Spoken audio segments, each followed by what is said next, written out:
mum and dad were both professional classical musicians. My mum was a clarinetist, pianist and saxophonist. She was like a freelance orchestral player and also quite a well-known music teacher. She used to teach all those instruments at Eton School, at the Royal College of Music in London, and at home where I lived.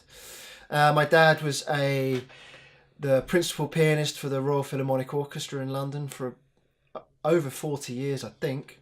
This was my dad's piano. I don't know how old it is, but he would have had this in the 40s, I would have thought. Yeah, so this is of quite sentimental value to me. I don't really play piano. I started playing guitar at the age of about 15 or something like that, and my mum took me to a guitar shop, bought an electric guitar.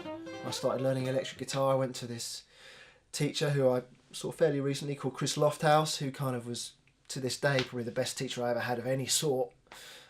He really encouraged me to play guitar, and he knew that I didn't really want to learn formally. I didn't really want to read music particularly. I didn't want to learn it from music. I just wanted to learn it by ear.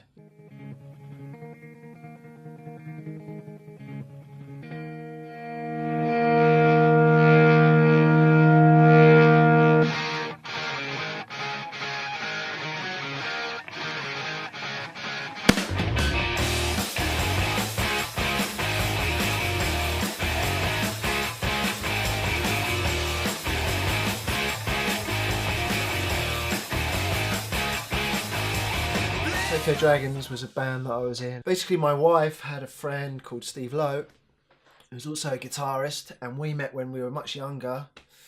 And we used to jam guitar together a lot. We were in different bands, but we used to go around to each other's houses and sort of just play music, you know, play guitar and stuff.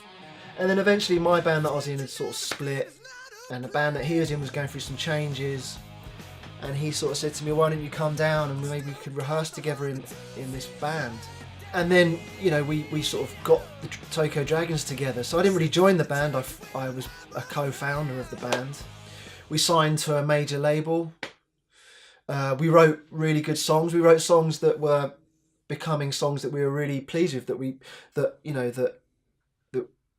were what we wanted them to sound like, you know. We did a lot. We toured around Europe a lot and the UK a lot. We went to the States a couple of times recording and playing. It brought the possibility of just being able to think about and play guitar all the time. That's, for me, that's the best thing. In 2008, the Tokyo Dragons split, and at that time, I guess, for me and maybe for everyone else, but I can only really speak for myself, you know, kind of what we were doing had kind of taken its course, really, you know, like we didn't have as much of a following, you know, things weren't as fresh anymore, you know, we were still having a good laugh and stuff, you know, we were still, you know, touring a bit and so on. We're still touring quite a lot probably, but yeah, at that time, for me it just felt like it was a little bit done. Pretty soon after the Dragon split, I can't remember how long, but it was only a matter of weeks, I got a phone call from this singer-guitarist called Gemma Ray. She asked me to think about coming to play guitar for her. So I did. I sort of met up with her and her band and stuff, and I played guitar for her in a session capacity for a couple of years. I think we toured quite a bit. I'd moved to Brighton recently. Me and my wife had moved down to Brighton from London. The guy that used to drive and tour manage Tokyo Dragons, Paul Summers, he called me and said that there was working for a band called British Sea Power, who are a Brighton-based band, and I'd be roadieing and guitar teching and so on, and I took that job because I needed the money. At the age of 38, I began a degree in music at the University of Sussex.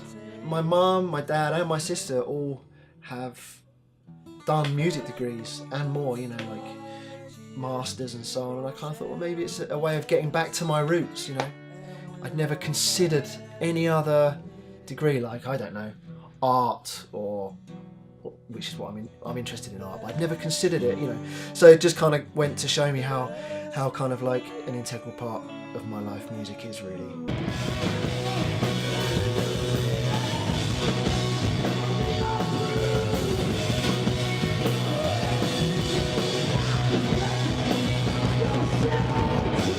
recently I've been playing in a band called Jim Jones and the Righteous Mind, which is a rock and roll band. I have been touring a lot. During my third year, I ended up going back on tour anyway, but I was touring, playing this time, which is obviously what I prefer. So I play guitar and an instrument called pedal steel, playing in a rock and roll band again. You know, it's great. It's kind of when I'm playing guitar, especially when I'm playing guitar in a band, it's the one time I kind of feel like a certain, I don't know, like certain synergy, or kind of, I just feel like myself. It's the one time I really feel like myself. I'm not particularly worried by anything. I'm kind of, things flow differently. It's kind of vacuous in a positive kind of sense.